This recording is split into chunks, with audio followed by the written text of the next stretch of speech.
এক প্রকারের নামাজি নামাজ পড়ে তারা জাহান্নামে যাবে, আরেক প্রকারের নামাজি নামাজ পড়ে জান্নাতে যাবে। সুবহানাল্লাহ বলেন।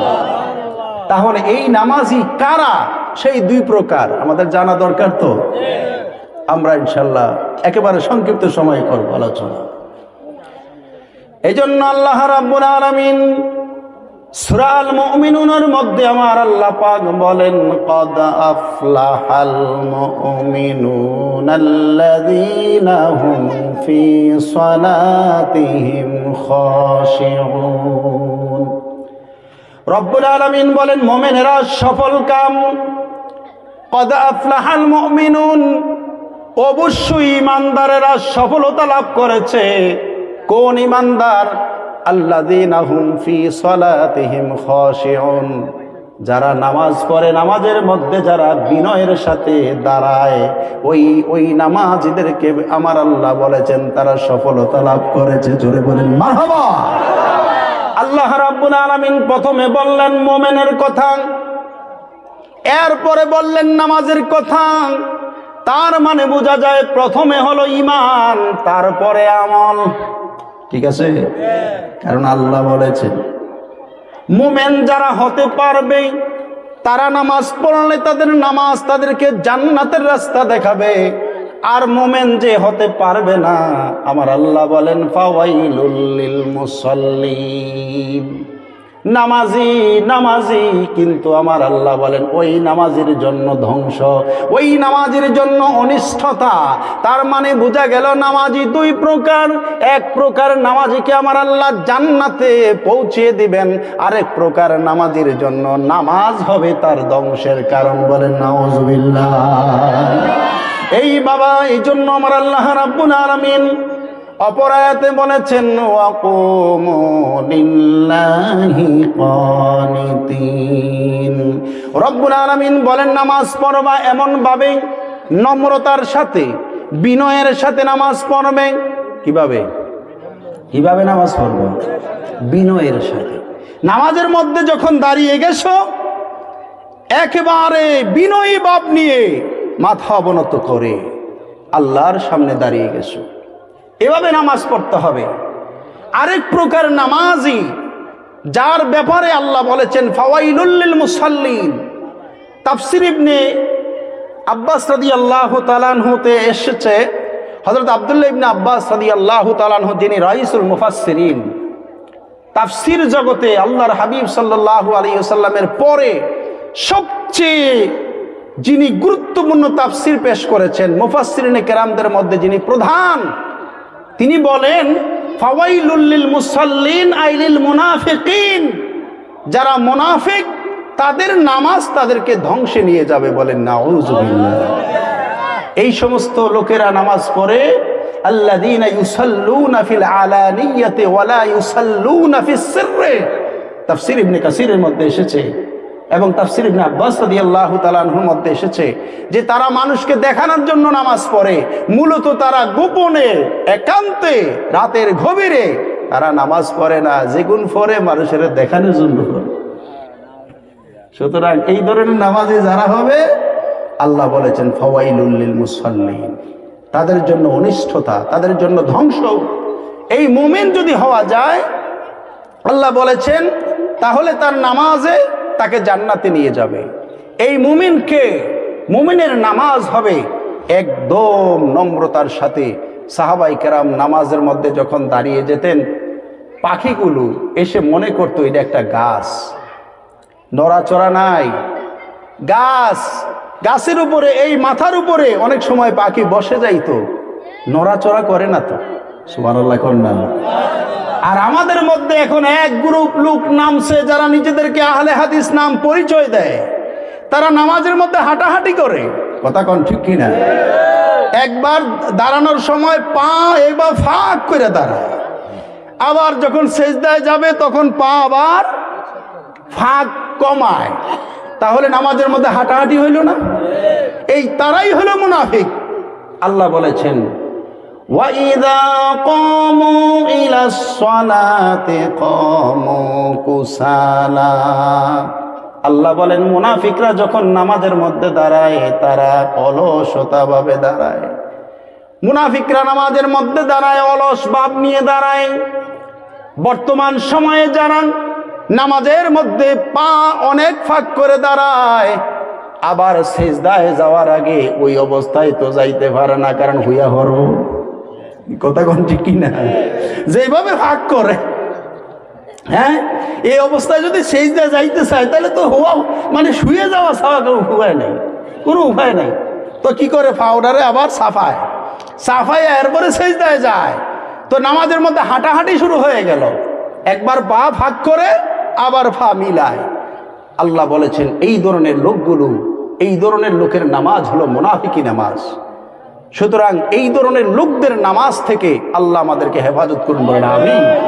আমাদের সংসার, আমাদের এই এলাকায় সামাজিকভাবে কিছু লোক দেখবেন এখন এই ভাইরাসে ধরে গেছে, ধরছে না, ধরছে, বুকের উপরে হাত বাঁধে। নামাজের মধ্যে বাবা নামাজ পড়ে গেল, নাভির নিচে হাত বাঁধলো। হুজুর এসে আলোচনা করেছেন, আমি একটু শুনেছিলাম, সালেহি হুজুর আলোচনা করেছেন, কে জানি প্রশ্ন করেছিলেন, নাভির নিচে হাত বেঁধে নামাজ পড়লো আমার পূর্বপুরুষ যারা আছে সবাই 1450 বছর পর্যন্ত নাভির নিচে হাত বেঁধে নামাজ পড়লো, আর এখন শাইখের কথা শুন না বুকের উপরে হাত বাঁধে, আছে না নাই? ও বন্ধুরে ভাইরা আমার, এই জন্য আল্লাহর হাবিব বলেন শাইখের ভালোবাসা বেশি থাকতে পারবে না, আমার নবীর ভালোবাসা যার মধ্যে বেশি থাকবে সেই হবে মুমিন। সুবহানাল্লাহ বলেন। আর ওই মুমিনের জন্যই জান্নাত, ওই মুমিনই সফল কাম। আল্লাহ রাব্বুল আলামিনের জন্য বলেন ইয়া আইয়ুহাল্লাযীনা আমানু আমিনু বিল্লাহি ওয়া রাসূলিহি। একটু আওয়াজ করে বলা যায় কি সুবহানাল্লাহ? আল্লাহ রাব্বুল আলামিন ডাক দিয়ে বলেন হে ঈমানদারেরা, বাজান আলোচনা বুঝতে হবে, হে ঈমানদারেরা ঈমান আনো। হুজুর এখানে আছেন, উলামায়ে কেরাম আছেন, তো ঈমানদার তো আল্লাহ বলছে, কি বলছেন? ইয়া আইয়ুহাল্লাযীনা আমানু, ও হে যারা ঈমান আনছো। এরপরে আবার আল্লাহ বলেন আমিনু, ঈমান আনো, বিল্লাহি ওয়া রাসূলিহি, আল্লাহর প্রতি রাসূলের প্রতি ঈমান আনো। আল্লাহ বলছেন ঈমানদারদেরকে ডাক দিয়ে হে ঈমানদারেরা তোমরা ঈমান আনো। তাহলে ঈমান তো আগেই আনছে, কথা বোঝেন না? ঈমান তো আগেই আনছে। তার মানে কি? কালেমা পড়ছে সবাই তো মুসলমান দাবি করে, কি কথা কর? কালেমা পড়ছে সবাই মুমিন দাবি করে। আমার আল্লাহ বলেন না না, কালেমা পড়ার পরে আরো 2টা কাজ আছে, এই 2টা কাজ যদি তোমার মন দিয়ে তুমি করো তবেই তুমি ঈমানদার। আর সাধারণভাবে কালেমা পড়লেই মুমিন হয়েছো, এটা নামে হয়েছো, কাজে হও নাই। এই জন্য আমার আল্লাহ তাআলা বলেন আমিনু বিল্লাহি ওয়া রাসূলিহি। আজকে যদি আমরা তাকাই, আকরামুজ্জামান নামের খবিশ ওই লোকটাই বলে কোরআন শরীফের মধ্যে জাল আয়াত আছে। চিল্লায় কন্যা নাউজুবিল্লাহ। জালায়াত বোঝেন? আপনারা বুঝতেন না তো। জালায়াত মানে মানুষের বানানো আয়াত। কোরআন শরীফের মধ্যে মানুষের বানানো কোনো আয়াত আছে? আল্লাহ এই জন্য বলছে ঈমান, হে ঈমানদারেরা ঈমান আনো। কারণ আকরামুজ্জামান নামের সেই দাবিদার আহলে হাদিস, সেও কিন্তু বলে আমি ঈমানদার, কিন্তু আল্লাহর কোরআনের আয়াতের মধ্যে বলে আয়াতে বেজাল আছে। নাউজুবিল্লাহ বলেন না। এই জন্য আল্লাহ বলছেন নামে ঈমানদার হলে হবে না, আমি আল্লাহর প্রত্যেকটা বিধান, প্রত্যেকটা আয়াতকে যারা মেনে নেবে নিঃসন্দেহে নির্দ্বিধায় তারাই হলো মুমিন। জোরে বলেন সুবহানাল্লাহ। এরপরে বলছেন ওয়া রাসূলিহি, হে ঈমানদারেরা আল্লাহর উপরে ঈমান আনো, আল্লাহর রাসূল সাল্লাল্লাহু আলাইহি ওয়াসাল্লামের উপর ঈমান আনো। কেন বলছেন? কারণ ওই যে দেখেন না, এখন নারায়ে তাকবীর চলে, নারায়ে রিসালাত বললে বলে ফালতু। নাউজুবিল্লাহ বলবেন না? এই যে কথাগুলোর কারণে, কারণ রাসূল সাল্লাল্লাহু আলাইহি ওয়াসাল্লামকে তারা আসলে মন দিয়ে মেনে নিতে পারে না। তারা মনে করে আমরা যেরকম আমার নবীও সেরকম। আর এই কথা তো বলেছে কাফেরেরা। সূরা ইয়াসিনের মধ্যে আমার আল্লাহ তাআলা কাফেরদের কথা তুলে ধরেছেন যে কাফেরেরা নবী রাসূলদেরকে বলতো যে তোমরা যেমন আমরাও। ক্বালু মা আনতুম ইল্লা বাশারুম মিসলুনা। সূরা ইয়াসিনের 15 নম্বর আয়াতে আমার আল্লাহ পাক বলেন ওই কাফের বেঈমানেরা তাদের কাছে যখন আল্লাহর রাসূলগণ আসলেন, এসে বললেন আমরা আল্লাহর পক্ষ থেকে রাসূল, তারা বলল না না, ক্বালু মা আনতুম ইল্লা বাশারুম মিসলুনা। ওই কাফের বেঈমানেরা বলেছিল না তোমরা তো আমাদের মতোই, তোমরা আমাদের মতোই মানুষ। এটা কাফেরের কথা। যদি কোনো মানুষ, যদি কোনো উম্মত দাবি করে, মুহাম্মদ সাল্লাল্লাহু আলাইহি ওয়াসাল্লামের উম্মত দাবি করে যদি কেউ বলে আল্লাহর হাবিব আমাদের মতো আপনার মতো দোষে গুণে মানুষ, তার ঈমান থাকবে। এই জন্য আমার আল্লাহ বলছেন আমিনু বিল্লাহি ওয়া রাসূলিহি। কালেমা পড়ছো একবার, কিন্তু কালেমা সঠিকভাবে কামা হাক্কুহু পড়তে পারো নাই। কারণ আল্লাহর সমস্ত আয়াতগুলো তুমি নির্দ্বিধায় মানতে পারো না। যেখানে তোমার সুবিধা সে আয়াত গ্রহণ করো, আর যে আয়াতের মধ্যে সুবিধা নাই তা তুমি ছেড়ে দিতে চাও। সুতরাং আল্লাহ তাআলা এই আয়াতের মধ্যে ডাইরেক্ট বলেছেন ওই সমস্ত ধ্যান ধারণা যদি বাদ দিতে পারো তবেই তুমি মুমিন। আল্লাহু আকবার বলেন। বন্ধুরা আমার, ভাইয়েরা আমার, নামাজ পড়ার জন্য নামাজ পড়ব, পড়ার আগে আরো কাজ আছে। আছে না নাই? কি আছে? পবিত্রতা। কথা কও। পবিত্রতা বাজান দুই ধরনের, একটা হলো ভিতরের পবিত্রতা আর একটা বাহিরের পবিত্রতা। ওযু গোসল করে পবিত্রতা অর্জন করি, এটা বাহিরের। আর পেটের ভিতরের পবিত্রতা লাগবে। দুই পবিত্রতা একসাথে না হলে নামাজ হবে না।